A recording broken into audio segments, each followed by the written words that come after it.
2부 주간 브리핑.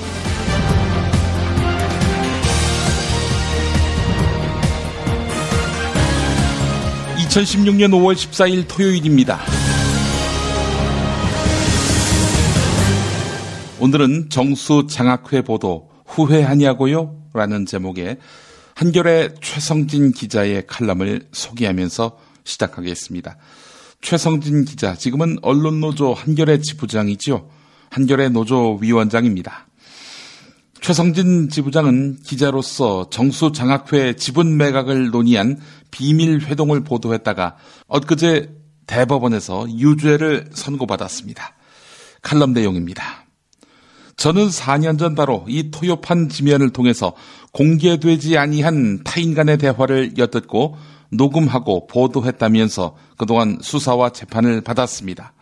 정수장학회 보도는 2012년 대통령 선거 직전 MBC와 정수장학회 관계자가 만나서 이 장학회가 보유한 MBC 등 언론사 지분을 박근혜 당시 새누리당 후보한테 유리한 쪽으로 매각하려 모의했다고 폭로하는 내용입니다. 제게는 참으로 긴 싸움이었습니다. 2012년 11월 어느 이른 아침 정수장학회 취재에 쓰인 제 휴대전화를 가져가겠다면서 검찰 수사관 여러 명이 압수수색 영장을 갖고 제가 살던 오피스텔에 들이닥쳐서 휴지통이며 냉장고, 침대, 매트리스 바닥까지 샅샅이 털던 일은 지금 생각해도 헛웃음만 납니다. 앞서 말씀드린 것처럼 2013년부터 4년째 이어진 재판의 결과는 유죄입니다. 징역 6월, 자격정지 1년의 선고유예가 확정된 것입니다. 지난 12일 오후 대법원의 유죄 확정 판결이 나온 뒤 많은 사람들이 묻습니다. 농반진반으로 언제부터 구속되는 것이냐부터 자격정지면 노조위원장 자격도 정지되는 것이냐, 기자일도 못하는 것 아니냐 따위의 걱정을 많이 해주시는데 그렇지는 않습니다. 선고유예라는 단어에 주목해야 합니다. 이건 1년 이하의 징역이나 자격정지 등 범행의 정도가 가벼울 때 그 형의 선고를 유예한 뒤 2년이 지나면 빨간 줄을 지워준다는 뜻입니다. 물론 앞으로 2년 동안 착하게 산다면 그렇게 해주겠다는 이야기일 것입니다. 그럼에도 오늘 이 지면을 통해서 직접 말씀드리는 것이 도리일 듯합니다. 먼저 정수장학회 보도를 후회하느냐 혹은 뉘우치느냐 하는 물음에 대한 제 대답입니다. 간단히 말씀드리면 아니옵니다. 제게 유죄를 선고하는 동시에 2년 동안 착하게 살면 없던 일로 해줄게라고 밝힌 판사들한테 미안한 말씀입니다마는 저는 당신들이 바라는 착한 기자로 살 자신이 없습니다. 권력 집단의 불편한 진실, 권력 집단의 감춰진 진실을 국민 앞에 드러내면 흔히 죄가 되는 이 언론자유 후진국에 산다고 해서 우리 기자가 해야 할 일이 어디 달라지겠습니까? 네. 한겨레 최성진 기자의 글은 여기까지입니다. 광고 듣고 오겠습니다. 중고차 거래하면 일이 술술 잘 풀리는 조광래 중고차 1800-9538 고맙습니다. 건강식품의 지존 전복을 택한다면 100% 완도에서 잡은 와우 전복. 네이버에서 와우 전복을 찾으세요. 010-2443-0818 노력한 만큼 내어주는 자연, 그 자연의 마음을 알기에 정성농장 홍삼. 검색창에서 정성농장 홍삼을 검색해주세요. 010-9754-6972 술술 풀리고 간장과 신장을 보호해 숙취를 완전히 제압합니다. 80%에 육박하는 재구매율 술술 풀리고 네이버 다음에서 고려생활건강 술술 풀리고를 검색하세요. 정말 맛있다. 이 말 한마디면 모든 게 설명됩니다. 30년 전통 자연의 이로움을 담은 김치, 이담채 김치. 1544-4586 1544-4586 야권의 텃밭 광주를 방문한 박원순 서울시장이 천하가 고통과 절망 속에 잠겨 있는데 아직도 편히 잠들 수 없다면서 서울시장으로서 책임을 다한 것으로 책임을 모면하기 어렵다 라고 밝혔습니다. 서울시장직으로는 책임을 다할 수 없어서 서울시장보다 더 큰 일을 도모하겠다는 뜻이지요. 야권 대권 후보로 거론되고 있는 박원순 시장이 대권 레이스의 신호탄을 쏘아 올렸다는 분석이 나오고 있는데 한국일보를 비롯한 주요 언론이 보도했습니다. 한국일보와 인터뷰한 윤희용 오피니언 라이브 여론분석센터장은 야권의 뿌리인 호남의 지지 없이 야권 대선 후보가 된다는 것은 어불성설이라면서 문재인, 안철수 두 사람이 부각된 총선을 거치면서 박원순 자신이 호남 민심에서 멀어진 상황을 더 이상 방치해 놓고 있을 수는 없었을 것이다. 이렇게 분석했습니다. 야권의 한 인사는 오늘만큼은 서울시장이 아닌 광주시장 같았다. 이렇게 평했습니다. 박원순 시장이 말입니다. 중앙일보 박재현 논설위원의 송물 변호사와 파렴치 의뢰인이란 제목의 칼럼 소개하겠습니다. 역설적이지만 변호사 시장에는 가격이 없다. 원가 계산도 불가능하다. 사건을 의뢰하는 과정에서 드는 세부 내역은 어떻게 책정되는지, 변론서 작성 경비는 얼마인지, 법정 변호 비용의 산정 근거는 무엇인지 명확히 알 수 없다. 변호사 보수 기준표라는 것이 한때 있었지만 공정거래위원회가 가격 담합을 이유로 폐지했다. 변호사들은 어떤 기준으로 사건 수임료를 정할까? 민사사건의 경우 소송기간이 긴데다 비용 산입을 규정한 대법원 규칙이 있어서 힘이 하나마 예측이 가능하다. 하지만 단기전 성격이 강한 형사사건은 선임료의 근거가 애매모호하다. 특히 판사와 검사를 거친 소위 전관 변호사는 변호사 마음대로다. 검사 출신인 한 변호사의 설명이다. 굳이 기준을 말하라면 의뢰인의 재산 상태와 당사자가 느끼고 있는 절박감의 농도가 아닐까? 최근 문제가 되고 있는 정운호 네이처 리퍼블릭 대표의 사건을 대입해보면 이릉 수긍이 가는 말이다. 많은 사람은 아무리 돈이 많다지만 보석을 위해서 50억이나 쓴 것은 이해할 수 없다라고 말한다. 하지만 정 대표에게는 반드시 나가야 할 절박감이 있었다. 회사의 상장 문제가 걸려 있었기 때문이다. 1심에서 징역 1년을 선고받은 그는 향후 7개월에서 8개월 동안의 구금 기간을 최소 50억 이상을 허비하게 만드는 기간으로 판단한 것 같다. 이제 전관, 즉 판사, 검사 출신의 변호사를 찾는 이유가 드러났다. 절박한 상황을 벗어나기 위해 또 다른 반칙을 요구하기 위한 것이다. 전관의 인적 네트워크가 효력을 발휘하지 못하면 정운호 사건처럼 파투가 나게 돼 있다. 최근 개업한 한 변호사의 주장. 유능한 변호사는 두 가지 부류다. 사건을 법리적으로 잘 해결하는 변호사와 판검사를 많이 하는 마당발 변호사다. 하지만 많은 의뢰인은 로비로 사건을 해결할 수 있다고 생각하는 것 같다. 속물과 파렴치의 궁합이 전관의 수임료를 올리게 된 것이다. 네, 이런 내용입니다. 잠시 후 김프로이드 시간에서 상세한 이야기 들으실 수 있을 것입니다. 국민일보가 개성공단 중단 100일을 앞두고 개성공단 입주업체 24곳을 대상으로 이메일 설문조사를 벌였습니다. 조사 결과 10개 업체는 개성공단이 폐쇄된 이후 매출 및 영업 손실액이 70억을 넘는다고 답했습니다. 이어서 10억 이상 30억 미만이 6곳이었으며 30억 이상 70억 미만이 각 4곳으로 그 뒤를 이었습니다. 입주업체들의 경영 손실이 막대하다는 점을 보여주는 것인데요. 공단 폐쇄 이후에 근로자의 고용 상황을 보니까 10명 미만 해고가 7곳, 10명 이상 30명 미만 해고가 2곳이었습니다. 아이고 참. 개성공단 재가동 여부에 대한 질문에 절반 이상인 14곳이 기대를 안 한다 이렇게 답변했고요. 향후 개성공단과 같은 남북 경제협력 사업이 재개될 때에 참여하겠느냐 이렇게 물어보니까 참여할 의향이 있다. 응답은 10곳에 불과했다고 합니다. 24곳 가운데 10곳. 사업에 왜 불참하느냐 이렇게 물어봤더니 정치적 문제에 따른 피로감을 주로 꼽았습니다. 정치적 문제가 있건 없건 간에 개성공단 사업 보장한다. 이게 남북 합의 내용 아닙니까? 이걸 깬 주축이 바로 박근혜 정부고요. 국민일보가 보도했습니다. 5.18 기념재단의 초청을 받아서 5.18 민주화운동 36주년 기념 행사에 참석하기 위해서 입국하려 했던 독일 국적의 교민에 대해서 한국 정부가 입국을 불허하고 강제 출국시킨 사건, SNS에서 많이 주목됐는데요. 80살이 넘은 이 교민은 2010년까지 수차례 한국을 자유롭게 방문했었는데요. 돌연 입국 금지자로 분류됐습니다. 이 씨는 1965년 광부로 독일에 간 다음 현지인과 결혼해서 독일 국적을 취득했는데요. 5.18 소식을 접한 다음 매년 현지에서 제-유럽 5월 민중제를 열어왔었습니다.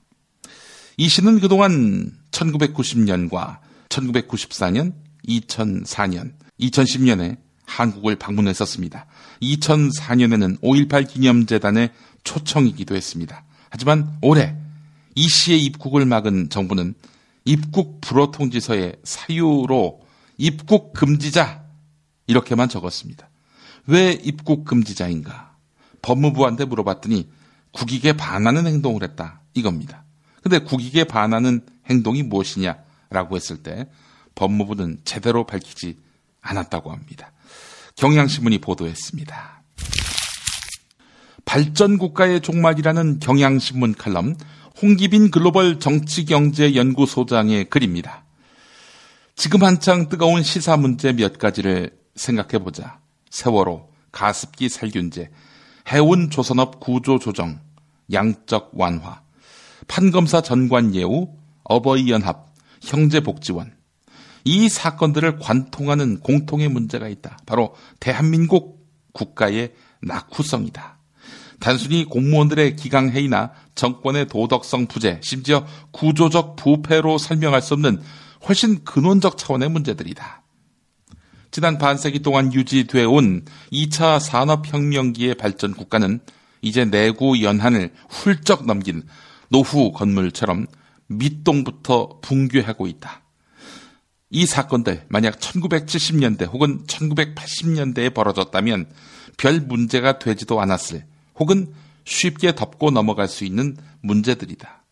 3차 혹은 4차 산업혁명의 시대에 들어선 오늘날 사회에 대한 국가의 일방적인 우위라는 실로 어림도 없는 이야기들인 것이다. 사람들은 각종 디지털 기기로 무장해서 전지전능 무소불위의 정보력을 공유하고 있을 뿐 아니라 민간의 역량은 지식과 교육 수준에서 국가를 압도하고 있다. 그런데 대한민국 국가는 1970년대처럼 사정기관과 방송매체를 잡고 눌러버리면 되는 줄 아는 그런 사람들이 국가기구의 중심에 들어앉아 있는 상태다.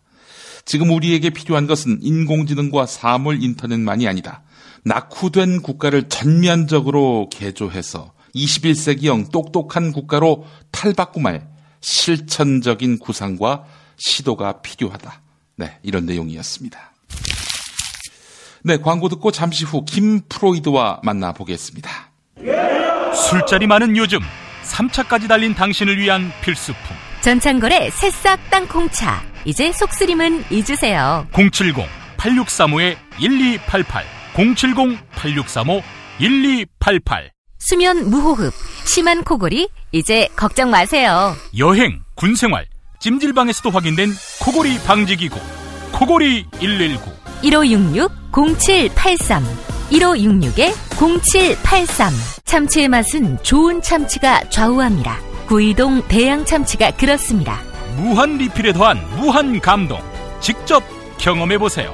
구이동 대양 참치 02-455-8087 한우 사고를 집어넣고 24시간 팔팔 끓인 곰탕 연지연 곰탕. 어린이부터 노인까지 누구나 좋아하는 건강식 연지연 곰탕. 택배로 신청하시려면 010-7252-1114 들을만한 팟캐스트를 찾고 계시다고요? 김프로쇼로 오십시오. 영화 이야기, 술 이야기, 정신과 상담에 음악 얘기까지 매일 30분 다양한 주제를 즐기실 수 있습니다. 팟캐스트에서는 듣기 힘든 라이브 음악도 준비되어 있습니다. 어려운 재즈를 쉽고 재밌게 알려드리는 보컬 연주도 들려드리는 재즈가 알고 싶다도 있습니다. 팟빵에서 지금 바로 김프로를 검색하세요. 드러난 현상만이 아니라 뉴스의 흐름, 의도까지 짚어드리겠습니다. 매일 종합일간지 주요 기사와 칼럼을 전해드리는 시간. 김용민의 조간 브리핑. 월요일부터 토요일까지 여러분의 뉴스 보좌관 김용민이 함께합니다. 김프로이드와 함께하겠습니다. 김프로 어서 오세요. 네, 안녕하세요. 예. 김프로입니다. 제가 왔죠. 네. 사람이 말이야. 아니, 김프로가 오늘 굉장히 기고만장해. 왜 이래 도대체? 아니, 저는 이제 기다리면서 벌써 이게 녹음 우리가 약속한 지 30분이 지났지 않습니까? 예. 어디 계십니까? 보냈더니 답이 없어. 예. 그래서 혹시나 하고 페이스북 올렸을 때, 아니, 방송을 하고 있어. 지금 빨리 와야지. 우리 가는 길이라고. 미안하면 항상 이렇게 방송을 합니다. 자, 우리 우선 그 지난주에 홍만표. 빨리 나왔어요. 나는 생각보다. 그 처음에 얘기 안 하길래 이인규인 줄 알았어. 그러니까. 이인규가 검찰 떠난 지 꽤 됐고 또 그렇게 또 국정원하고 또 사이가 안 좋으니까 권력에서 굉장히 좀 뭐 이 사람에 대한 부채감 같은 건 없을 것이다. 이런 판단도 들었고. 그 이제 이인규 변호사를 생각하시는 것 같은 뉘앙스가 자꾸 풍겨지길래. 그렇지 뭐 국정원하고 사이 안 좋지 않느냐. 제가 같이 걸어갔지 않느냐 뭐 이런 얘기. 멘트를 제가 했습니다마는 네. 갑자기 김프로가 세우더니 아니라고. 그리고 홍만표 얘기하는 거라고. 그래서 그 부분 다 편집을 해서 날렸죠. 예. 근데 이렇게 빨리 나올지는 사실은 제가 이제 한 달 내로는 나올 거다 생각했는데 예. 제가 이제 아무래도 현장에 있지 않으니까 이게 이제 조금 수사 속도가 어떤지 이런 거에 대해서는 조금 이제 감이 예전보다는 좀 없어가지고. 그러면 2달 정도 후까지는 어떻게든 소환될 것이다 이렇게 예측을 했는데 이렇게 금방 나왔단 말이죠. 그러면 네. 검찰이 어느 정도 뭐 갖고 있다는 얘기 아니에요? 아니 그럼요. 네. 많이 확보했다는 얘기 아니야? 그렇죠. 네. 그러면 공개 소환이 되겠죠 아무래도? 부른다는 얘기죠. 네. 부를 가능성이 크다고 봐요. 왜냐하면 이제 까진 마당이고 그때도 말씀드렸듯이 이제 판사 출신이고 그 법원을 베이스로 한 뭔가 이 전관 활동 뭐 이런 거를 이제 어쨌든 구속이 됐잖아요. 최종 예. 변호사가. 그러니까 그쪽을 이제 건드려야 되는 상황이기 때문에 법원만 건드릴 수는 없거든요. 그렇지. 근데 이제 그러면 검찰 내부에서 이제 자기 살을 도려낼 것이냐. 뭐 이제 판단을 해야 되는데 그러기에는 뭐 이미 퇴직하신 분이니까 사정 없이 이제 막 하지 않을까. 최유정 전 판사, 네. 전 부장판사 이 사람을 구속시켰으니까 그 정도 수위는 맞춰주겠군요. 근데 이제 그게 구속이 될지는 모르겠어요. 지난번에 말씀드린 것처럼 이분이 이제 그 판사는 이제 올라온 사건을 가지고 이제 판단을 하는 분들이지만 이분 이제 특수통 검사니까 워낙 이제 빠삭하게 이런 거를 알고 계셔서 예. 그렇게 그냥 허술하게 하시지는 않았을 거고 그래서 법적으로 이제 문제가 되지 않을 가능성도 제가 보기엔 크다. 아이 그러면은 법원이 가만히 있겠나? 근데 이제 법적으로 문제가 없으면 그거를 뭐 잡아놓을 수는 없는 거니까. 그러니까 좀 이제 있어 보이는데 보니까. 아니, 그건 모르는 거죠. 근데 어디서 은근히 들은 얘기를 좀 여쭤보면은 네.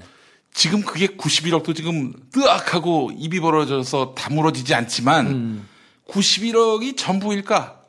그러니까 이제 제가 그때 말씀드린 대로 예. 전화로 그냥 수임계를 안 내고 전화로 해가지고 뭔가 이렇게 좀 하고 돈을 받았으면 그건 탈세로 걸리거든요. 그렇지. 그러니까 이제 탈세를 걸리거나 아니면 부당하게 돈을 받아가지고 뭐 사기나 알선수재나 이런 거를 이제 걸릴 수가 있는데 그거를 이제 검찰이 뒤벼 파고 있으니까 어떻게 나올지는 봐야 되는데 아무튼 좀 예의주시하면서 좀 봐야 될 것 같아요. 아, 그래. 근데 신중하게 얘기하시는데 네. 제가 들은 얘기가 있습니다. 500억 얘기를 제가 어디서 들었어요. 500억. 이름만 되면 알만한 분이 그거 한번 파헤쳐봐야 된다 이러면서 이제 저한테 슬쩍 얘기해 주는데 이제 언론의 관심 그리고 또 이제 어떻게 판이 돌아가느냐 유불리 이런 걸 따져가지고 이제 수사를 할 거거든요. 예. 그러니까 이제 어느 정도나 이제 법원에서 또 어느 정도 나올 것이냐 뭐 이런 걸 맞춰가지고 할 거라서 이제 검찰이 복잡할 거예요. 내부적으로 어떻게 할 거냐, 예. 어디까지 할 거냐, 뭐. 91억. 만약에 500억이 맞다면은 이게 하루에 1년에 500억 아닙니까? 네. 이게 뭐 다 써야 된다. 그러면 하루에 1억 3천을 써야 되는 건데. 좀 친하게 지낼 걸 그랬어. 1억 3천을 쓸 길이 있을까? 날마다 이 무슨 자동차를 사도 그건 넘을 것 같은데 말이죠. 그러니까요. 뭐 그건 너무 남 얘기라 가지고. 네. 근데 메시만은 못하다니. 근데 메시는 중노동을 하잖아. 그럼요. 죽을 똥 활동 뛰어다니는 사람하고. 그거하고 같나 이게 어디서 네. 펜타 올리는 거하고? 참. 그거 보면 만표형이 뭐 확실히 그 메시보다는 금수저다. 이렇게 봐야 되지 않을까요? 네. 아, 인생을 살려면 홍만표처럼 살아야 한다. 그런 생각도 요즘 해보고 말이죠. 네. 근데 그것도 그렇지만은 뭐 홍만표에 우리가 너무 집중해서 문제인데 네. 아니 판사 검사했다고 이렇게 수임료가 비싸집니까? 그러니까요. 근데 이런 사건이 한 번씩 있을수록 굉장히 그 파급 효과가 크거든요. 예. 왜냐면 이제 잘못하면 죽을 수도 있다. 근데 이런 게 이제 법조계에 가지고 오는 그 효과들이 있어서 네. 저는 이 사건을 시끄럽게 좀 넘어가야 된다. 최대한 관심을 가지고 막 시끄럽게 막 폭발을 하고 지나가면 굉장히 크게 많이 이제 자정이 돼요. 네. 함부로 못하고. 이러면 이제 변호사로 나간 사람들이 전화해가지고 사건 얘기하는 것 자체가 머쓱해질 수 있거든요. 그렇지. 그런 게 이제 좀 자리 잡으려면 저는 어쨌든 이렇게 한 번씩 있는 사건들을 좀 시끄럽게 계속 관심을 가지고 좀 봐야 된다. 예. 네. 그렇군요. 아유, 그러면 지금 판검사 되는 분들은 어떤 직업적 소명의식 갖고 하는 분도 있겠지만은 네. 이제 장래에 큰 돈을 벌기 위해서. 지금 요직에 올라가면 올라갈수록 몸값이 커지는 거 아니에요? 이제 최유정 변호사 같은 경우는 되게 그 성적이 높았던 것으로 보여요. 제가 볼 때는 뭐 정확하게 이분을 제가 면식이 있는 건 아니지만 맡았던 보직이나 이런 것들을 보면 그래도 이렇게 이제 주요 보직들을 거친 적이 있기 때문에 예. 판사들은 보통 뭐 판사나 검사나 2대 8의 법칙이라고 해가지고 얘기하는 게 있거든요. 예. 그러니까 아주 상위권에 성적도 상위권이고 처음에 들어올 때 똘똘한 그 위에 있는 20%가 주요 보직을 돌아다니게 될 확률이 높아요. 나머지 80%들은 이제 1년에 한 번씩 인사가 있으니까 예. 지방을 계속 돌거나 이럴 수 있거든요. 예. 근데 이제 상대적으로 보면 사법고시를 통과해서 성적 순위가 맨 앞에 있는 사람들이 이제 판사가 되고 뭐 꼭 다 그런 건 아니지만 대체적으로 예. 그 다음 군이 이제 검사가 되고 그 다음 군이 변호사가 되는데 그러면 사법고시를 합격한 사람들 중에서도 매우 상위권에 있는 사람들인데 거기서도 또 2대 8로 나뉘어가지고 20% 있는 사람들은 주요 보직을 막 돌아다니니까 이제 나머지 80%는 사실 뭐 이런 끈이 있거나 뭐 이런 게 없는 사람들도 많거든요. 예. 그러니까 사실은 그런 분들을 그냥 한꺼번에 도매금으로 묶어가지고 매도하는 거는 바람직하지는 않고 이제 일부 이렇게 20% 내에서 돌아다니는 분들은 아무래도 자기하고 같이 근무했거나 같이 이렇게 했던 사람들이 주요 보직에 또 있을 거 아닙니까? 예. 그러니까 이제 정관이 먹힐 수 있는 가능성이 좀 있는 거죠. 그러니까 제가 보기에는 최유정 변호사도 지금 뭐 항소부라든지 고법 배석이라든지 이런 데 이제 가 있는 분들이 많아서 자연스럽게 이제 로펌에 들어갔다가 로펌에서 나와가지고 개인 변호사를 차렸는데 이제 여기서 누군가 영업을 해야 될 거 아닙니까? 그러니까 이제 이분들의 잘 아는 분들이 거기다 포진해 있으니까 이제 밑에서 사무장을 하거나 이런 분들이 데려와가지고 이분이 그런 저기가 있으니까 사건을 물어오고 뭐 이렇게 했을 가능성들이 좀 있어가지고 자, 아무튼 뭐 좀 이번 기회에 좀 그런 전관 예우에 대한 것들이 좀 한 번 더 걸러지는 계기가 됐으면 좋겠어요. 그러면은 이건 어떻습니까? 근데 바로 변호사가 됐어요. 사법고시 통과하고 네. 사법연수원 나와서 바로 변호사 개업했어요. 네. 게다가 또 이렇게 진보 성향의 뭐 민변 활동하고 네. 이러면 별 도움이 안 되는 대한민국 아닌가요? 별 도움 안 돼요. 되게 어려워요. 그래서 그냥 실제로 그렇게 나와가지고 뭐 대기업이나 이런 데 그냥 취직하는 분들도 많고요. 예.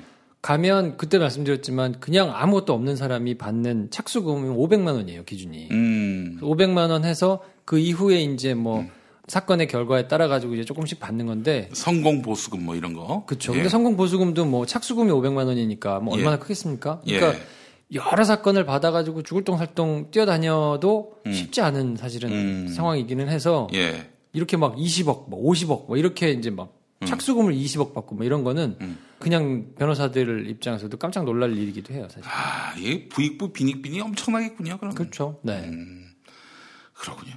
이 뭐 여담인데 로스쿨하고 사시 출신하고 왜 이렇게 그 사이가 나쁩니까? 사이가 나쁘죠. 왜냐면 이제 사법고시는 말 그대로 이제 옛날로 생각하면 학력고사 인 거거든요. 예. 그러니까 그냥 공부를 열심히 해서 자기가 열심히 해가지고 점수를 높게 받으면 이제 뭔가 출세를 할 수 있는 확률이 높아지는 건데 예. 로스쿨은 그 기준이 불명확하거든요. 그래서 이제 이게 너무 사법고시로 조금만 뽑아가지고 그 안에서 자기들끼리 이렇게 뭐 학연 지연 막 이런 것들이 생기니까 예. 그 부작용을 한번 깨보자. 미국처럼 수를 확 늘려가지고 예. 한번 해보자는 취지로 한 건데 예. 이게 서서히 오랜 시간을 거치면서 약간 최적화가 된 게 돈 가진 사람들이 그리고 이미 법조계에 여러 가지 커넥션이 있거나 뭐 아버지가 판사거나 변호사거나 이런 사람들이 뭔가 힘을 쓸 수 있는 구조가 싹 돼버렸어요. 이 전관도 이게 그 아버지 어머니가 그러니까요. 누구냐에 따라서 돈이 굉장히 많아야 로스쿨을 또 갈 수도 있고 실제로 로스쿨 다닐 수도 있고 로스쿨 졸업해서 어디 로펌에 가거나 뭐 이렇게 할 때도 예.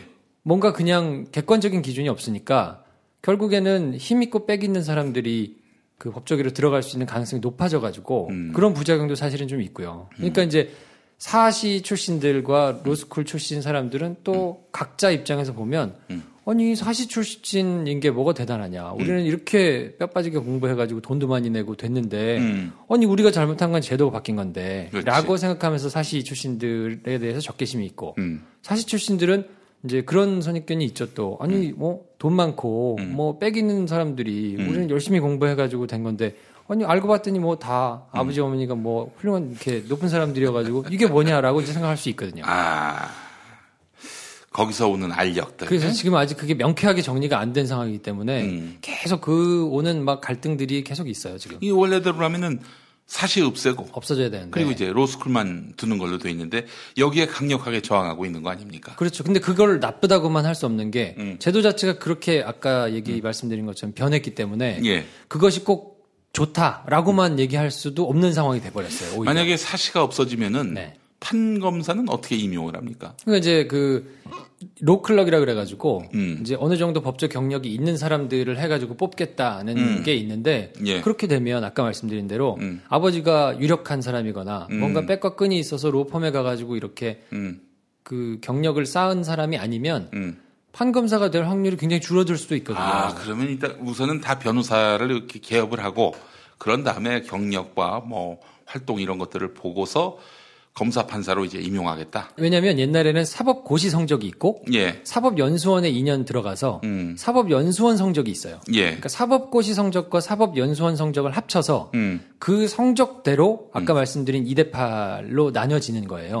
그러니까 어떻게 보면 되게 냉정하고 그 사람들만의 리그에서 막 그 사람들이 딱 굳어지면 나중에 이제 이게 끈으로 막 해가지고 될 수도 있는 부작용이 있지만 예. 한편으로 생각하면 죽을 똥살똥 공부하면 그래서 점수가 높으면 출세할 수 있는 거거든요. 돈 없어도. 근데 이제 지금은 로스쿨이 도입되면서 사법연수원 제도가 없어졌어요. 그러니까 사법고시 점수 없죠. 사법연수원 점수 없죠. 그러니까 객관적인 지표가 없잖아요. 그렇지. 그러니까 지금부터는 이제 뭐 경력 뭐 이런 걸로 해야 되는데 그런 건 아무래도 우리 아버지가 뭐 유력한 뭐 법원 출신이라든지 그렇지. 검찰 출신이라 이러면 예. 아무래도 로펌에서 사람을 뽑을 때 예. 그런 사람들을 더 선호하지 않겠습니까?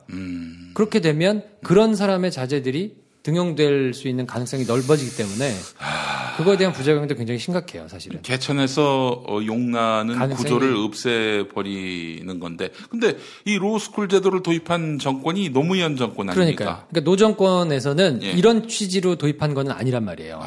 그러니까 이게 너무 자기들끼리 딱 그 사법고시 연수원 합격한 사람들끼리 너무 카르텔이 공고하니까. 왜냐면 이제 노무현 전 대통령이 판사 출신이니까 그런 예. 거를 너무 몸소 느꼈잖아요. 그렇지. 그때는 이제 또 300명 뽑을 때거든요.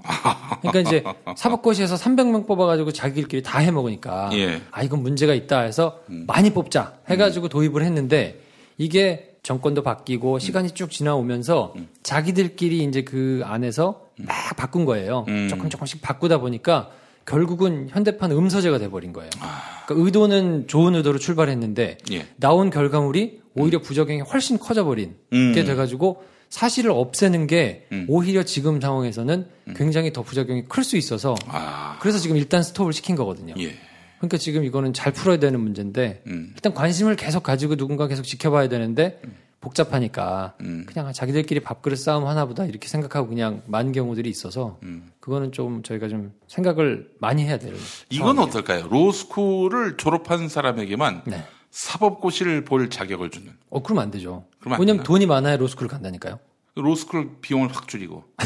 그 로스쿨 비용을 줄이는 거는 네. 아니면 그 뭔가 사법고시와 비슷한 뭔가 이런 객관적인 지표의 시험을 존치하는 거는 좀 필요하기도 해요. 그래서 그거를 잘 좀 고안을 좀 해야 되는 문제여서 지금 법조계 내부에서는 굉장히 지금 이거 가지고 좀 서로 골치 아파하고 있어요. 아, 그렇군요. 네. 아, 굉장히 중요한 문제라서 오늘 좀 길게 얘기했는데 네. 참 의사, 약사, 변호사 그렇게 문턱이 높은 직종은 아니었는데. 근데 이제 제가 그 법조 출입을 오래 해보니까 예. 적어도 판사 되는 분들은 공부를 굉장히 뛰어나게 잘하는 분들이 가는 수 있게 제도를 만드는 게 맞는 것 같아요. 왜냐하면 여러 가지를 헤아려야 되니까. 왜냐하면 이 법리가 굉장히 복잡하거든요. 그 이제 특히나 이제 형사 말고 민사 같은 경우에는 굉장히 이 공부해야 될 것도 많고 알아야 될 것도 많아서 그렇게 뭔가 공부할 수 있는 능력이 좀 뛰어난 분들이 가 있어야 사회적인 비용이 적게 들더라고요. 그러니까 그거를 좀 잘 디자인을 해가지고 만들어야 될 필요가 있는데 만약에 이제 법리적으로 조금 약하다 이런 분들이 판사를 가면 아무리 의도가 좋아도 돈을 훨씬 더 많이 가지고 있는 김현장이나 무슨 이런 로펌들에서 똘똘한 사람들을 데려다가 법리로 시키면 재판부가 휘둘릴 가능성이 있어요. 근데 그거는 사회적으로 바람직하지는 않은 것 같아요. 그렇지. 그러니까 정말 똘똘하고 정말 똑똑하고 물론 거기다가 이제 인성까지 갖추기가 쉽지는 않지만 그럼 둘 중에 어느 걸 골라야 되냐? 정말 똑똑한 사람을 갖다가 앉혀놓을 수 있는 방안을 고민하는 게. 근데 지금 로스쿨 제도가 그러면 정말 그렇게 수재들이 몰릴 수 있는 제도냐? 그건 아니기 때문에 조금 우려하는 목소리가 크죠. 법조 출입하시면서 네. 우리나라 판사 수준은 어느 정도로 보세요? 그 아까 말씀드린 대로 대부분 이제 지금 계신 분들은 사법고시 제도를 거쳐서 된 분이잖아요. 그리고 이제 그 시대상을 이렇게 종합적으로 보면 돈이 없는 분들은 대부분 다 빨리 나가셨어요. 왜냐면 옛날에는 돈을 벌어야 이제 되니까. 전관도 있고 뭐 이런 것들이 있었기 때문에 이걸 그만두고 나가면 훨씬 많은 돈을 벌 수 있는 상황인 거예요. 그러니까 이미 돈이 필요하신 분들은 이미 나갔고 계신 분들은 집이 잘 살거나 처가가 잘 살거나 이래서 돈이 아쉬운 분들은 아닌 거예요. 그러다 보니까 이 사람들한테는 명예가 더 중요한 거라 먹고 사는 것 때문에 가만히 살펴보면 판사가 돈 받았다는 기사는 많이 안 나와요. 근데 어느 판사님이 그런 말씀을 하시더라고요. 이게 지금은 무너졌다는 거예요. 왜냐하면 나가서 큰 돈을 벌 수 있는 게 아니기 때문에 판사로 직장 생활을 유지해야 되는 이제 상황이 돼버린 거죠. 아하. 그렇다 보니까 그러면 이제 금품을 받고 뭔가 여기서 고민하는 사람들이 생겨날 수밖에 없다는 거죠. 그렇게 되면 이제 뭔가 판사를 매수하고 이런 사건들이 터져 나올 수 있다라고 얘기를 한 게 제가 뭐 한 5, 6년 전 뭐 이럴 때 들었던 건데 사실은 이제 보면 뭐 최유정 변호사 같은 경우도 그분이 막 전관으로 이렇게 해가지고 만약에 뭔가 밝혀진다면 그분한테 받았던 판사들은 그 이제 나이 연배가 많으신 그 판사님이 얘기했던 지금 제가 말씀드린 그런 환경에 온 거라고 볼 수도 있어요. 지금 검찰이 최유정 그 변호사로부터 받으신 판사들을 규명해 내서 처벌할 수 있다고 보세요? 눈치를 볼 겁니다. 눈치를 보고 정말 빼도 박도 못하니까 지금부터는 언론의 역할이 되게 중요해요. 왜냐면 언론에서 먼저 까지면 수사를 안 할 수는 없어요. 근데 언론에서 안 나오고 계속 그냥 관심이 없고 이렇게 되면 이제 잘 조율을 할 거예요. 왜냐면 법원과의 관계도 있기 때문에. 그렇지. 근데 이제 지금부터는 여기저기서 단독이랍시고 뭐가 발견됐다 막 이렇게 터져 나오면 검찰 입장에서는 컨트롤할 수가 없어서 그냥 나온 거 안에서 최대한 어떻게 수습해보자 이런 식으로 이제 수사가 갈 거거든요. 그러니까 지금부터는 그 개별 취재하는 기자들도 좀 빡세게 취재를 해가지고 계속 터트려야 되고 보는 사람들도 계속 막 악다구니를 써야 검찰이 어쩔 수 없이 끌려가는 모양새로 할 수 있을 거예요. 언론이 이 국면을 견인해 나가야 한다. 그렇죠. 이런 말씀이시군요. 네. 알겠습니다. 아니 갑자기 왜 아까 약사 얘기를 했냐면은 지금은 안 그렇습니다만 지금 약사도 이게 얼마나 어렵습니까? 빡세게 공부를 해야 되는데 불과도 아니죠. 60년 뭐 그 정도 전에는 거의 뭐 무슨 임의용사 같은 진짜요? 그런 구조였대요. 대충 뭐 그냥 뭐 시험은 있긴 한데 그 유명무실하고 뭐 대충 해도 그걸 했었다는 얘기를 제가 얼핏 들었습니다. 뭐 안 그런 분도 있겠습니다만은 국민의 안전과 또 국민의 어떤 그 삶의 그런 언저리에서 중요한 역할들을 하고 있는 그런 공공의 책무가 있는 사법기관이라든지 네. 뭐 여러 기관들의 그 자격 요건 이거 뭐 높여서 나쁠 건 없다 이런 생각도 들고요.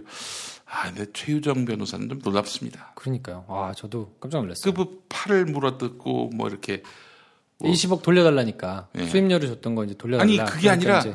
그 법원에서 그 조사관이 조사관 왔을 때도 체포하러 왔을 때 그 팔을 물었다는 거 아니에요. 아이고. 아니 이거 어떻게 봐야 돼 그거는? 그래서 이제 제가 이제 김용민 씨 팔을 문 것 같은 심정이었겠지. 아니 근데 그 상황쯤 되면은 뭐 그래 한번 법원 가서 붙어보자 뭐 이렇게 나와야 되는데 팔을 물어뜯었다는 것 자체가 참 이거 진짜 완전 막장 아니에요. 정말 후달렸으니까 그렇겠나 싶기도 한데. 아니 후달려도 그렇지 부장 판사를 지낸 사람인데. 그러니까요. 나 이거 참 납득이 안 됩니다. 이것도 그런 그 후달리는 마음이라면은 그게 감옥에 있을 때 원망으로 이제 치환이 되고. 그럼 그 다음엔 이제 뭘로 가겠어요? 무차별적 폭로로 가겠지. 그럴 수도 있고. 예. 네. 그래서 그 무차별적 폭로가 좀 많이 이어져서 무차별적 폭로가 쉽지는 않을걸요? 왜냐면 자신이 공여죄가 추가되는데. 아니 뭐 어때? 지금 뭐 이러나 저러나 지금 자기는 완전히 바닥으로 그 치달았는데. 그럴 수도 있고. 자 오늘 본론으로 들어가겠습니다. 20분 지나서 이제 본론으로 들어갑니다. 그러니까. 네. 자 오늘 제가 준비한 거는 어저께 그 이완배 기자님이 잠깐 길게 다루시기도 했는데 다룰까 말까 고민했거든요. 근데 그래도 이건 다뤄야 될 만하다. 김영란법. 그래서 김영란법을 바라보는 방송 뉴스의 시선은 어떤가? 이거 중요합니다. 예. 그래서 이제 그 조중동 내지는 이제 이런 신문지들을 이제 쭉 말씀하셨으니까 저는 이제 방송사들 뉴스를 한번 좀 분석해 드리는 것도 의미가 있겠다. 일단 신문은 이제 압니다. 매일경제, 조선일보 이 두 신문은 뭐 지옥으로 가는 길이다. 난리가 났더라고요. 뭐 울다 못해 굴비도 운다. 굴비가 운다는 얘기 난 또 처음 들었어요. 자, 방송은 어땠어요? 어떤 방송? 그 방송 뉴스는 어땠냐? 방송 뉴스. 개요부터 이제 설명을 좀 드리면 국민권익위가 이제 월요일 날 김영란법 시행령을 이제 마련해서 발표를 했는데 9월 28일부터 이제 시행이 돼요. 그래서 식사비는 3만 원, 선물은 5만 원, 경조사비는 10만 원, 그리고 이제 외부 강의료 이런 거는 장관이 50만 원, 뭐 언론인이나 이제 사립학교 교사 같은 경우는 100만 원. 언론인의 범위는 어떻게 정해집니까 이게? 그러니까 이제 뭐 정하는 저기가 있겠죠. 나중에 이제 김프로는 언론인입니까? 저는 아니죠. 팟캐스트 김프로쇼. 김프로쇼가 시사를 안 하는구나. 음악에 음악 왜 이러세요 지금? 그러면은 어떻게 되는 거야? 그 시사 팟캐스트 하는 사람들은 언론인이라고 봐야 됩니까? 그러니까 이제 그 기준을 아마 정할 텐데, 왜냐면 지금 이제 시행령이 정해진 거니까, 법이 이제 정해졌고, 법 이제 밑에 있는 조금 더 자세한 시행령이 정해진 거니까, 이제 그거를 정하는 뭐 시행 규칙이라든지 아니면 이제 그 뭐 각각의 판례라든지 이런 게 생기려면 시간이 좀 걸릴 텐데, 그냥 가장 쉽게 생각하면 뭐 언론사에 종사하고 있는 뭐 기자, 뭐 PD 뭐 이런 사들을 이제 언론인이라고 볼 것이고 그러면 그 언론 단체를 언론사를 어떤 거로 볼 것이냐. 그럼 이제 그 언론사의 기준이 생기겠죠. 근데 이제 시사 팟캐스트 같은 경우도 그러면 볼 것이냐 말 것이냐. 이 보면은 팟캐스트 회사인데 인터넷 신문으로 등록돼 있는 데가 있습니다. 뭐 오마이뉴스 같은 데가 그런 경우겠죠. 뉴스타파도 그렇고 국민 TV도 그렇고. 근데 김용민 브리핑은 뭐 어디 언론사 등록을 안 했거든요. 그러니까 언론인이라고 보지는 않지 않을까요? 내용적으로 보진 않고 이제 어떤 형식이 있을 거다. 그렇죠. 그런 기준, 객관적인 기준에 돼 있어야. 자, 그럼 만약에 제가 뭐 어떻게 언론인으로 이렇게 분류가 됐단 말이죠. 그러면은 제가 그 어느 누구에게도 경조사비는 10만 원을 넘을 수 없는 겁니까? 지금 시행령에 따르면 그런 거죠. 그래요? 네. 과태료를 받죠, 그러면. 그러니까 이노근 씨한테 10만 원짜리 화환 보내는 것도 문제가 되나? 당신이 보낸 건 상관없지. 왜? 받아야 문제가 되니까. 받으면 문제가 된다. 주는 건 상관없어요. 주는 건 상관없다. 그렇죠. 근데 그 대상이 언론인을 준 문제가 될 수 있겠는데 그 받은 사람이 문제가 되겠죠. 그 받은 사람은 지금 낙선했으니까 상관없겠구만. 상관없죠. 알겠습니다. 네. 예. 그래서 이제 이거를 뭐 김영란이라는 사람이 어떤 사람인가를 먼저 좀 보면 이제 대법관 출신이신데 2010년에 퇴임하시고 난 다음에 이제 국민권익위원장으로 가셨거든요. 이제 서울법대 4학년 재학하고 있을 때 사법고시를 합격한 분이에요. 그래서 이제 81년에 서울 민사지법 판사로 시작했는데 아까도 제가 잠깐 말씀드렸지만 서울중앙지법에서 시작했는데 이제 형사부와 민사부가 있잖아요. 네. 민사부로 시작했다는 거는 굉장히 똑똑했다는 얘기예요. 초임이 서울중앙지법이고 거기서도 민사다. 그럼 굉장히 똘똘하고 성적이 높은 사람입니다. 그러니까 뭐 실력적으로도 훌륭했다고 보는 거죠. 그 남편이 강지원 씨 강지원 아니에요? 전 변호사인데 예. 뭐 지금도 변호사겠지. 예. 근데 이제 2012년에 무소속으로 대선에 출마했거든요. 강지원 그렇죠. 변호사가. 강지원 예. 변호사 그랬죠. 그러니까 그때 아직 임기가 다 안 끝났는데 부인이 장관급 공직을 수행하는 건 적절치 않다. 그래서 본인이 자발적으로 사직을 했어요. 안 그만둬도 되는 상황이었습니까? 그럼요. 임기가 남아 있었는데 이제 어쨌든 남편이 그러니까 자기는 사직을 하는 게 맞다. 그래서 사직을 하셨고 강금실 전 법무부 장관은 이제 고등학교 대학교 동기거든요. 그래요. 네. 그래서 아무튼 뭐 법조에서는 그냥 굉장히 나름 원칙적인 얘기를 많이 하던 분인데 이 법안은 어떻게 만들어졌냐? 2010년에 스폰서 검사, 그랜저 검사 사건이 있었어요. 그랬죠. 네. 이제 지금 뉴스타파에 계시는 최승호 선배가 스폰서 검사를 이제 썼고 그때 이제 뭐 대표적으로 유행했던 게 뭐야, 네 PD야? 뭐 이러면서 이제 막 했었잖아요. 최기준 씨인가? 박기준. 박기준. 전 부산지검장으로 있던 이제 새누리당 후보로 나오려고 했었잖아요. 그렇죠. 예. 그리고 이제 그랜저 검사 사건이 있었죠. 이제 뭐 권재가 썼습니다. 우리 김프로가 어쨌든 특종한 거군요. 네. 아이고. 그래서 이제 그 해에 그 4월 달에 스폰서 검사가 나오고 이제 뭐 8월인가 9월에 이제 그랜저 검사가 나와서 이제 그때 한번 난리가 났었어요. 그렇지. 그리고 났는데 스폰서 검사가 그 돈을 준 사람은 처벌이 됐어요. 근데 돈을 받았던 사람들은 전부 무죄가 나왔어요. 야, 왜냐면 골 때리네. 이제 뇌물죄가 성립이 안 된 거예요. 그러니까 뇌물죄라 그러면 야, 뇌물이면 그냥 돈 받으면 뇌물 아니야 이렇게 생각할 수 있는데 법이 정하고 있는 뇌물죄는 뭐냐면 그 직무와 연관성이 있는 걸로 돈을 받은 게 입증이 돼야 뇌물죄가 적용이 돼요. 예. 근데 이 사람들은 직무와 연관된 거를 찾아내지 못해서 다 무죄를 받았습니다. 그러니까 이제 그 2012년에 국민권익위원장으로 간 김영란 이제 전 대법관이 이건 문제가 있다. 그래서 발의를 한 게 김영란법이에요. 그래서 이제 발의를 할 때는 크게 세 축으로 이제 디자인을 해가지고 이제 냈는데 이게 2014년에 국회에서 내용이 바뀌어요. 누더기가 되죠. 그러면서 지금 이제 언론인도 이때 들어가고 뭐 이제 내용도 빠지고 뭐 이렇게 됐는데 이 달라진 내용이 크게 보면 이해 충돌 방지 조항이 빠졌어요. 좀 어려운데 얘기가. 그러니까 쉽게 얘기하면 김용민 씨가 이제 뭐 공직자거나 뭐 이런데 그 가족들이 뭔가 이렇게 어디 연관된 자리로 가거나 아니면 뭐 거기서 이렇게 뭐 그 사건을 받거나 뭐 이런 거를 못하도록 아예 원천적으로 못하도록 한 건데 그걸 빼버렸어요. 복잡해질 수 있다 이러면서. 그리고 그 국회의원을 대상에서 빼버렸어요. 왜? 선출직 공무원이 고충 민원을 공무원에게 전달하는 거는 부정청탁이 아니다. 이런 걸 슬쩍 껴놓은 거예요. 이른바 민원이라고? 그렇죠. 자기들 민원하는데 다 걸릴 수 있으니까. 그렇지. 근데 이제 이거는 어떻게 보면 맞기도 하고 어떻게 보면 또 문제가 있기도 한데 뭐 논란이 되는 걸 딱 집어넣어놓고 여기에 뭘 또 포함했냐면 언론인하고 사립학교 교직원을 포함시켰어요. 근데 도대체 언론인을 왜 끼워넣었을까? 물론 언론인도 대상이 되는 게 뭐 바람직하기도 한데 요거를 왜 집어넣느냐는 아주 명확하게 드러난 사건이 하나 있었습니다. 2015년 2월에 이완구 국회의원이 총리 후보로 지명이 됐었잖아요. 그때 이제 총리 후보로 지명이 되니까 한겨레가 기사를 썼거든요. 그 둘째 차남이 이제 증여받았던 경기도 성남 땅에 대해서 이제 투기 의혹 제기하는 기사를 쓰니까 기자들 4명하고 점심을 먹었는데 이완구 의원이 이제 거기서 막 열받아가지고 막 얘기를 한 거를 기자 중 하나가 녹음을 한 거예요. 그래서 그걸 공개했어요. 그 내용이 어떻게 되어 있냐면 여러분들도 한 번도 보지 못한 친척들 때문에 검경에 붙잡혀가서 당신들 말이야 시골에 있는 친척이 밥 먹었는데 그거 내가 어떻게 합니까? 라고 항변을 해봐. 당해봐. 내가 이번에 김영란법을 통과시켜버려야 되겠어. 이제 안 막아줘. 이것도 웃기는 놈들 아니야. 뭐 이런 얘기를 했던 게. 그러니까 기자들이 그 안에 집어넣는 거는 여론전을 확산하는 걸 바꾸려는 포석이 컸다고 봐요.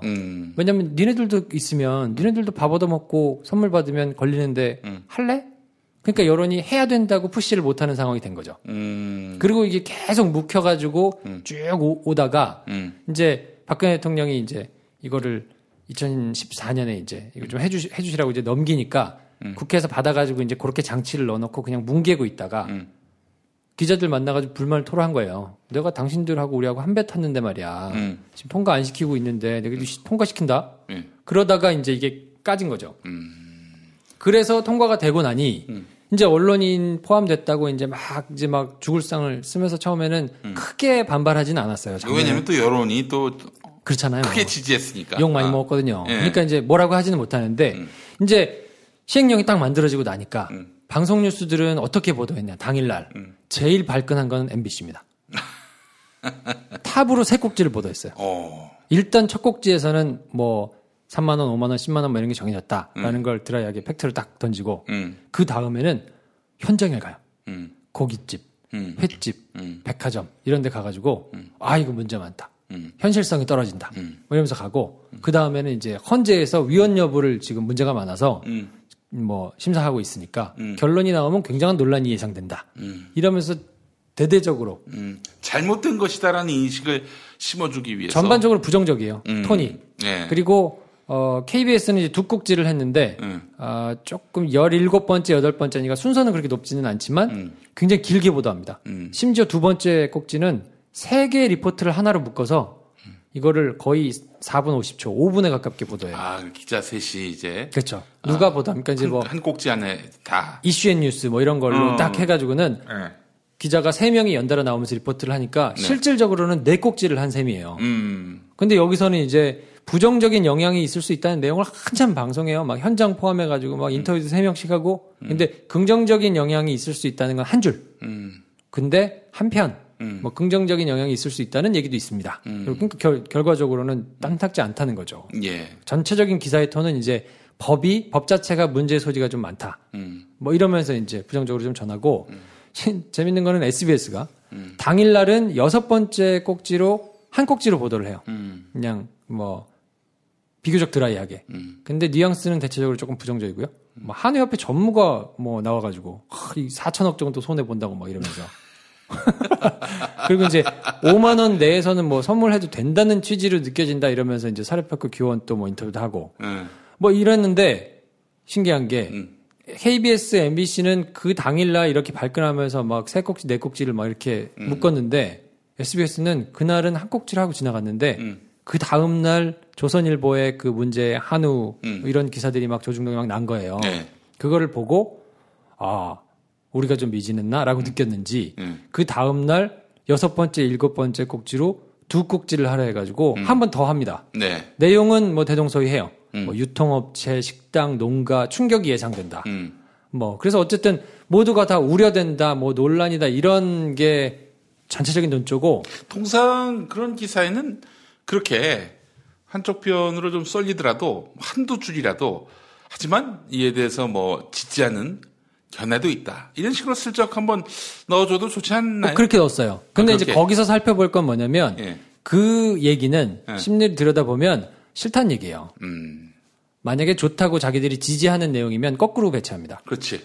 좋은 부각되는 효과들을 쭉 쓰고 한편 이러이러한 우려도 있습니다. 그렇지. 라고 정리하는 게 일반적인데 이거는 부정적이고 논란이 되고 우려가 되는 걸 쭉 쓴 다음에 근데 한편 뭐 좋다는 분석도 있습니다라고 했으니까 그냥 그거는 정말 형식적으로 집어넣은 거고 전체적인 뉴스의 톤은 아 이거 좀 싫다, 좀 문제가 있다, 뭐 이렇게 이제 보도를 한 거라서 방송사 기자들이 사실은 이제 지상파 3사 기자들이 제일 그 기자들 중에서는 처우도 제일 좋고 이제 그 여러 가지 취재 출입처들에서 이제 대접도 제일 받으니까 그러니까 클래스가 다르게 대접을 받으니까 이 언론사들에서도 불편한 거예요. 이거 포함돼가지고 불편해지는 게 일단 싫다고 봐야 되고, 그래서 이걸 굉장히 소소하고 자세하게 보도를 했는데 전부 다 부정적인 톤으로 보도를 한 거죠.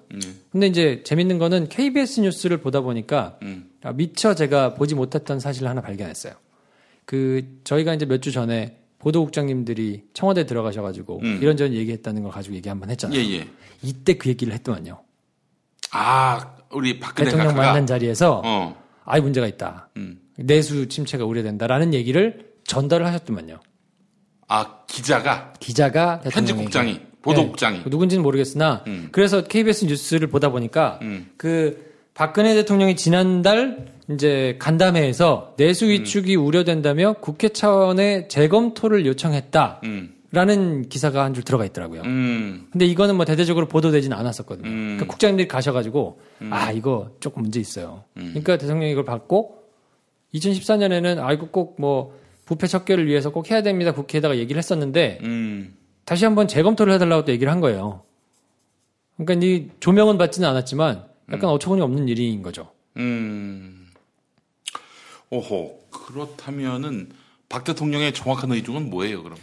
모르는 것 같아요, 제가 보기에는. 뭐가 뭔지 잘 모르시는 것 같고, 확실한 의지는 없는 것 같아요. 혹시 그 카드를 갖고 말이죠. 말 안 듣는, 요즘 조금 삐딱선 타는 언론들, 다 잡기 위한 수단으로 활용하진 않으실까?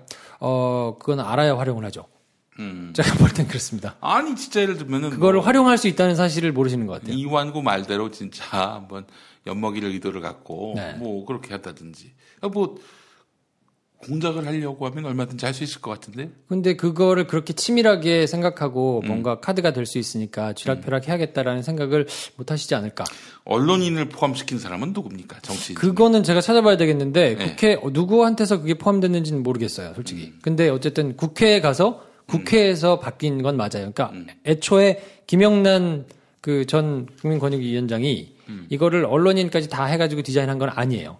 중간에 누더기가 되는 과정에서 언론인이 들어갔고 들어간 것 자체가 뭐 문제가 되지 않고 오히려 그 좋은 결과가 나올 가능성이 많은데 근데 어쨌든 처음에 디자인했던 건 공직자에 한해서 세게 디자인을 했었거든요. 근데 국회에 와서 이걸 하면 다 죽게 생겼으니까 이걸 약화시키는 과정에서 뭔가 전면적인 여론의 확산을 막기 위해서 기자들을 집어넣고 그래서 실제로 전면적으로 막 지지하는 여론이 안 생겼고 이게 지지부진하게 오다가 시행령이 생기니까 지금은 어쨌든 언론인들이 자기 일이 됐잖아요. 그러니까 오히려 부정적인 뉘앙스의 기사들을 막 내놓는 뭐 이런 지금 지경에 이르는 거죠. 그러니까 그 맥락을 전체적인 맥락을 보시면 사건이 어떻게 돌아가는가 판단할 수 있지 않을까. 목요일자에는 매일경제, 조선일보. 매일경제는 수요일자였죠. 그렇게 발끈했는데 어제 금요일자를 보니까 조용합니다.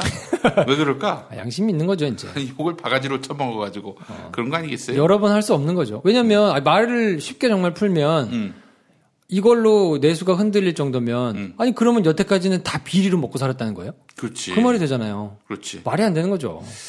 아니 뭐 그게 정 걱정된다. 뭐 수조원때 또 무슨 이 악영향을 끼친다 그러는데 아니 뭐 방법은 간단하지.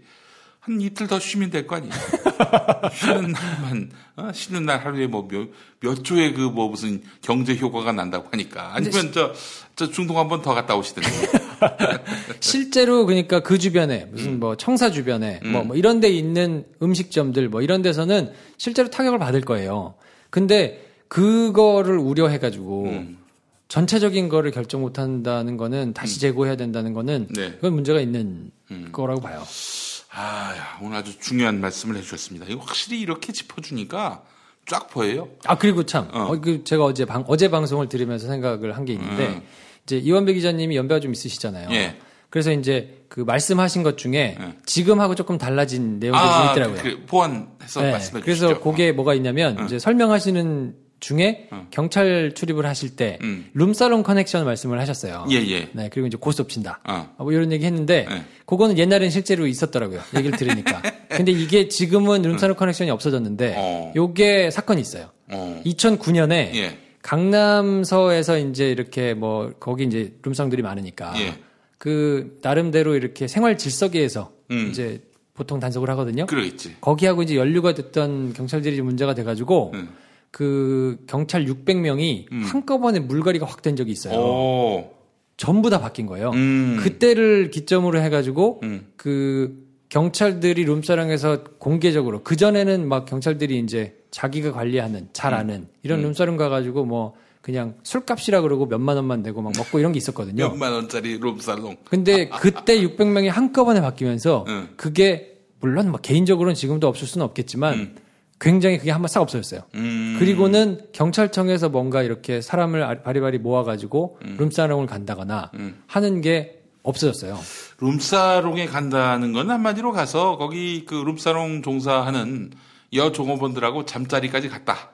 뭐 이렇게 그랬을 봐야 되는 가능성도 있죠. 예. 네. 아니 뭐 좀 이런 표현 너무 노골적인지 모르겠지만은 술 마실 때 막 만지고 막 쓰다듬고 그 얼마든지 그 룸사롱 존에서는 그런 것들이 다 양해가 되는 거 아닙니까? 그러니까 이제 여자하고 놀라고 하는 거 아니야? 그렇죠. 그래서 이제 돈이 비싼 거고 그런데 가가지고 한 번씩 놀아야 뭔가 서로에게 약점이 잡히기도 하고. 그렇지. 그럼요. 왜냐면 이제 그 돈을 괜히 쓰겠습니까? 그렇지. 이제 뭔가 그래 허물없이 친해진다는 명분하에 가지만 돈을 쓰는 사람 입장은 받는 사람 입장은 그냥 친해진다고만 생각하고 가는데 네. 돈을 쓰는 사람이 미쳤다고 몇백만 원씩을 쓰겠어요? 그렇지. 그러니까 이걸 딱 어쨌든 뭔가를 잡고 간다 할 수 있기 때문에 그렇게 이제 돈을 쓰는데 그거는 확실히 경찰 출입하는 기자들에서 문화에선 사라진 지가 오래됐고 고스톱도 옛날처럼 앉아가지고 치거나 하는 문화는 없어졌어요. 지금은 옛날에는 진짜 말도 안 되는 게 그런 게 많이 있었거든요. 근데 아직도 그 이현배 기자님 말씀하신 것처럼 골프, 뭐 식사, 뭐 상품권, 선물 이런 건 아직도 남아 있어요. 그래가지고 이거는 그 기자 개개인이 물론 그렇지 않은 기자들도 많고 출입처에 따라서 솔직히 좀 다르기도 해요. 왜냐하면 그 경제부를 출입하거나 뭔가 이렇게 좀 개인 기업 돈이 도는데 돈이 도는 출입처를 가면 그런 게 많이 받을 수 있는 여지가 있는데 좀 박한 출입처. 그러니까 이제 저같이 무슨 검찰, 법원 이런 데는 검찰, 법원에서 줄 일이 없잖아요. 그러니까 이런 데는 명절에 가도 무슨 뭘 받는다거나 하는 게 전혀 없거든요. 짐 한 장 받는 것도 없고. 없어요. 그걸 뭐 사서 줄 수가 이상하잖아요, 모양새가. 그렇지, 검찰에서 뭐 몇백 개씩 뭘 사가지고 선물을 줄 수는 없으니까. 그러니까 출입처에 따라서 조금씩 이제 다르거든요. 근데 아직도 그 골프와 식사 이런 거는 있는데 특히나 민감한 거는 이제 골프. 골프는 자기 돈 내고 못 치거든요. 자기 돈 내고 치면 물론 돈 많은 사람은 칠 수 있는데 자기 돈 내고 그거 한 번 갔다 오면 이제 뭐 30만 원 이상 이렇게 들고 한다던데 저는 이제 뭐 골프를 안 쳐서 모르겠는데 그 골프 비용이 굉장하기 때문에 그거를 자기 돈 내고 다 치는 기자들은 많지 않고 그래서 그것 때문에 속쓰려하는 사람들은 굉장히 많은 것 같아요. 그래서 전체적으로 신문이나 방송이나 이 김영란법에 대해서 막 문제를 삼는 기저에는 그 골프에 대한 굉장히 큰 나름대로 복잡한 심경이 담겨 있을 가능성이 굉장히 큽니다. 골프가 컸구나. 재밌나 봐요. 그럼 당구 치면 안 되나? 뭐 비슷해요. 그런 얘기가 있던데요. 그 사람이 앉아서 할 수 있는 제일 재밌는 게 도박이고 사람이 누워서 할 수 있는 제일 재밌는 게 섹스고 서서 할 수 있는 제일 재밌는 게 골프래요. 그래요. 네. 그래서 한번 빠지면 뭐 정신을 못 차린다는데. 당구에 빠져서 그 사람 얼굴이 두상이 당구공으로 보인다. 뭐 이런 것까지는 제가 들어봤습니다. 그러니까 그건 이제 고삐릴 때 많이 하는 건데 우리가. 고삐릴 때, 고삐릴 때 그랬지. 고삐릴 때. 그걸로는 성이 안 차나 봐요. 그래요. 하여튼 제가 예전에 다녔던 그 방송사 극동방송 네네. 우리 회장님 비롯해서 이런 분들은 뭐 틈만 나면 VIP들과 함께 골프를 치셨는데 그때 제가 속으로 뭐 좀 많이 좀 불편한 마음을 얘기했었죠. 속으로만. 그래도 이제 이걸 또 두둔하는 분 얘기는 아니 그러면 저 나이에 저 양반들이 농구를 하겠냐, 배구를 하겠냐, 무슨 뭐 조깅을 하겠냐. 근데 그거는 느낀 적이 있어요. 제가 이제 늘 10년 동안 기자 생활을 하면서 술을 굉장히 많이 먹었는데 원래 저는 술을 못 해가지고 싫어하거든요. 근데 어느 날 생각해 보니까 만나서 갈 데가 없어요. 퇴근하고 나서 저녁에 만나가지고 할 게 없어요. 생각해 보세요. 뭘 하겠어요? 남자들 뭐 두세 명, 뭐 서너 명 이렇게 만나가지고 밥을 먹고 커피 마시면 되지 않냐 생각할 텐데 되게 어색하거든요. 얘기가 없어. 되게 뻘쭘하고. 그렇지. 그러니까 그냥 술 먹으러 갑시다. 그래서 뭐 그게 꼭 무슨 룸사롱 이런 데가 아니라 밥 먹으면서 그냥 소주 먹고 맥주 먹고 할 수 있는 그거밖에 없는 거예요. 할 수 있는 게. 그러니까 어느 날인가는 제가 이제 검찰 관계자들하고 밥을 먹고 1차를 가서 뭐 소폭을 겁나 먹은 다음에 2차에 옮겨가지고 맥주집에 가서 맥주를 먹고 돌아가는데 이제 그 푸념을 드린 적이 있어요. 인사를 하고 돌아가는 사람 앞에서 그 가는 검찰 관계자가 오늘 빡세게 일했다. 근데 저희도 늘 그렇게 생각하거든요. 오늘 빡세게 일했다. 예. 왜냐면 좋아서 막 그렇게 먹는 술은 아니니까. 그러니까 와 서로가 이거를 굉장히 부담스러운 일이라고 생각하지만 어쩔 수 없어서 하는 거예요. 근데 할 게 없어. 와, 그러니까 참 우리나라가 되게 불행하구나. 라는 생각이 언뜻 들더라고요. 룸사롱에서 일하고 귀가하는 여성분들도 그런 마음 아니겠어요? 그런 마음이겠지. 네. 오늘 빡세게 일했다. 그쵸. 안에서 논 게 아니야, 이 사람들은. 그렇죠. 노동을 한 거예요, 노동을. 예. 이래서 저녁 있는 삶이 필요한 거예요. 진짜 그 캐치프레이즈는 진짜 좋은 것 같아요. 다음 세상, 저녁 있는 세상을 함께 열었으면 좋겠고. 김프로쇼 어떻습니까, 요즘? 김프로쇼 지난주에 31위를 찍었어요. 괜찮은 겁니까? 19위는 못 들어갔는데 그래도 어쨌든 이 31위를 찍으면서 많이 올라와가지고. 자, 이번 주 11위. 11위까지 갑시다, 한번. 그래요? 20위도 아직 못 들어갔는데? 그래서 이렇게 좀 선제적으로 나가야 돼. 그래요? 예. 알겠습니다. 하여튼 근데 많이 들어와 주셔가지고, 네, 열심히 만들고 있습니다. 슬쩍 그 시사 얘기에도 좋습니다. 좀 뭔가 동력이 필요할 것 같아요. 시사 얘기. 좋을 것 같고, 네. 우리 김프로쇼 뿐만 아니라 재즈가 알고 싶다. 그거는 뭐 특별히 설명 안 해도. 그건 매니아들이 좀 있으신가 봐요. 올라갔더라고요. 많이 들어오고 계신데, 저희가 그래서 이제 조금 책무를 다하기 위해서 콘텐츠를 조금 더 내실 있게 만들자. 그래서 이제 호스트들도 조금 더 모시고 내용도 조금 더 알차게 만들려고 나름 2주 다음 주 이렇게 좀 개편해가지고 좀 준비하고 있거든요. 그러니까 조금 더 알찬 내용들을 들으실 수 있으니까 많이들 와서 격려도 해주시고 같이 좀 즐겨주시면 좋겠습니다. 누차 말씀드립니다만은 안 들으셔도 됩니다. 열심히 다운받으세요. 모든 기기마다 다 한 번씩 다운을 받으시는 김프로쇼. 예. 그 덕분에 하여튼 또 이렇게 우리 돼지 엄마께서 알려주셔가지고 많은 분들이 오셔서 즐겁다고 늘 이렇게 시사 정치 얘기하면서 마음이 무거웠는데 또 이렇게 가벼운 얘기하면서 즐겁게 빠져들 수 있어서 좋다고 하시는 분들이 있어서 그 덕에 방송하고 있습니다. 그동안 제가 사실 굉장히 채권자의 신분으로 방송을 했는데 지난주에 그 홍만표 건으로 채무자가 됐어요.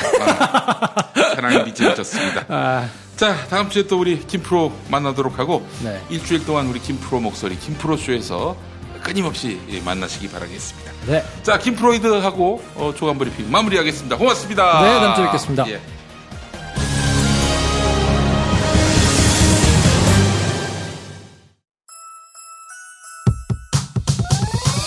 이번 방송 괜찮았나요? 작별의 여운 이렇게 표시해주세요. 다운로드하기, 댓글 달기, 구독하기, 별점 주기. 더 좋은 방송 만들어달라는 약속 이렇게 응원해주세요. 다운로드하기, 댓글 달기, 구독하기, 별점 주기. 기억하셨죠? 다운로드하기, 댓글 달기, 구독하기, 별점 주기.